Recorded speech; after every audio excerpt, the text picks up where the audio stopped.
Hey everybody, it's Georgia Farming and Flu Vlog. This is now the 2-week update to the Great Banana Race. Let's check it out. All right, so here we go. Remember, this is the race using the banana fuel, the fertilizer for the Dwarf Cocoa over here from Wellspring Gardens. And then this is using the traditional 10-10-10 fertilizer and a Dwarf Orinoco, also from Wellspring Gardens. So last time we had these, this was at 5 leaves, like a little over 5, almost 5.5. And this one was just over 3 leaves. So I've started numbering them now, just so we know. So the update is 4th leaf came completely out and probably about 10% of the way right here on the 5th leaf. So we had about 1 leaf. This was at 5.5. This is the 6th leaf that just came out, and probably about halfway again there too. So 1 week later, both of these put out exactly 1 leaf. Well, if you remember, this one actually gained a little ground. It grew a little faster in week 1 than this one did. So, it could just be random, but we have the first sign of this one actually outgrowing this one in terms of, I guess, like change in growth week over week. So they both grew exactly the same this week. So what we're gonna do is I'm gonna water this one with just water, and then I have a couple milliliters of the banana fuel, mix it into the water here, get a nice, get it all out, mix it up. And then I'm going to go ahead and water this. So what you do is just mix it up into the water and then just water like you do normally. Bananas love a lot of water, so continue to water these daily. We finally got some good weather here in Atlanta. It's only like lower mid 80s, but it's sunny and it's humid, which is perfect weather for bananas. You actually don't want crazy too hot. This like 80-degree weather is perfect. It's what they have in the tropics. So this is great. Could not have asked for better, healthier plants on both of these. You can already see the differences.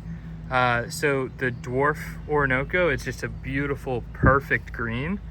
A little bit of like purple around the edges of the leaf. And then over here, the Dwarf Cocoa has this like purple striping within the inside of it. It's really cool. It's not quite as much as like full on like zebra kind of banana, but you can also see it's struggling a little bit. This is like the very first leaf that came, had a little damage. The second leaf, it's kind of wilted a little bit, but the next 2 leaves are looking really good. I think this is just like a little insect bite or something, but they're really healthy. So I expect this one to clean up really nicely. Our bottom leaf over here is starting to look a little disheveled. We'll see. Probably will prune that off next week, but for now I'm gonna leave all of them just like this. But again, I started numbering them, so I'll put the updates in the description, but we're at 4.1 leaves on the Dwarf Cocoa and 6.5 leaves on the Dwarf Orinoco. Remember, for anybody just tuning in, this is a couple weeks older than the Dwarf Cocoa, so we expect this one to be a couple leaves ahead. It's really about the growth rate that we're looking for going forward.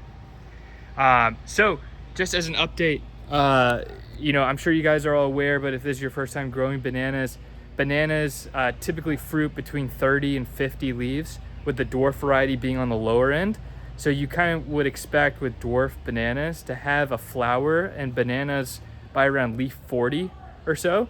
So if we're thinking about it right now, we are at about leaf 6 or so, 5 or 6 on both of these, which means we're going at a rate about 1 leaf per week almost. It stays pretty consistent through the whole process. Starts a little faster, maybe slows down a little bit as you get later. But if you do the math, that's about 35, 40 weeks worth from going from a pup all the way to flowering. So these are 35 weeks or so, which again, that's going to be a little tight for us to actually fruit this year.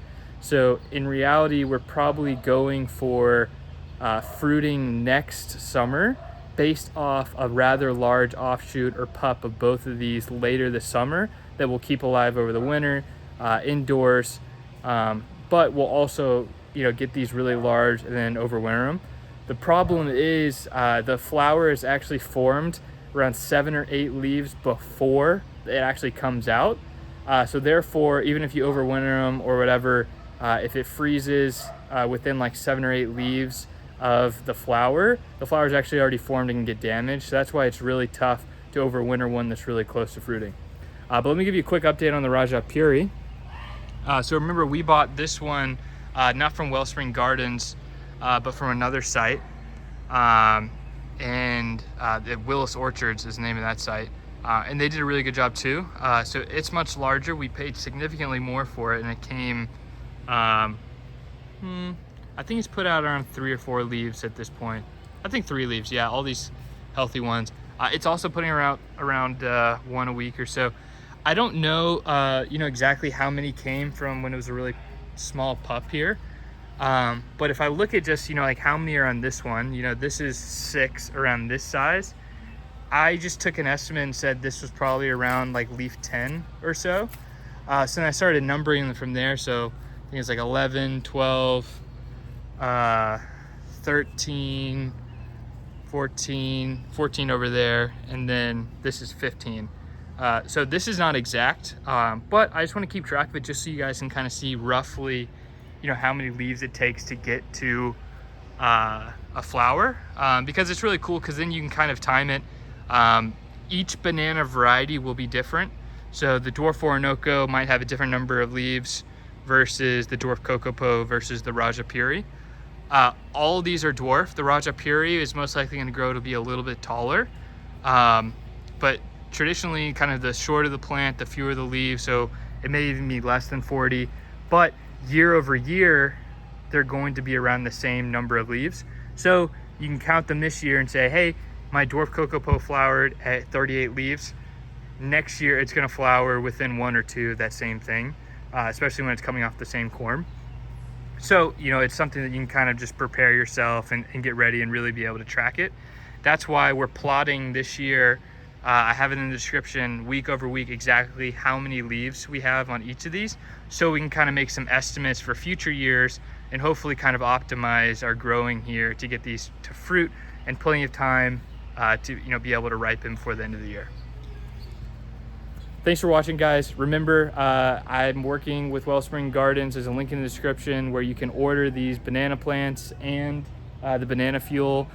I'm doing the test here to see how the banana fuel actually does, see if it actually helps your plants grow any faster. But either way, regardless of whether you get the banana fuel, they sell great products there. The bananas are what I get from there. They're super healthy and grow really well, so I highly recommend it. Thanks for watching. I'll be providing a weekly update on here and some other videos coming soon. See ya.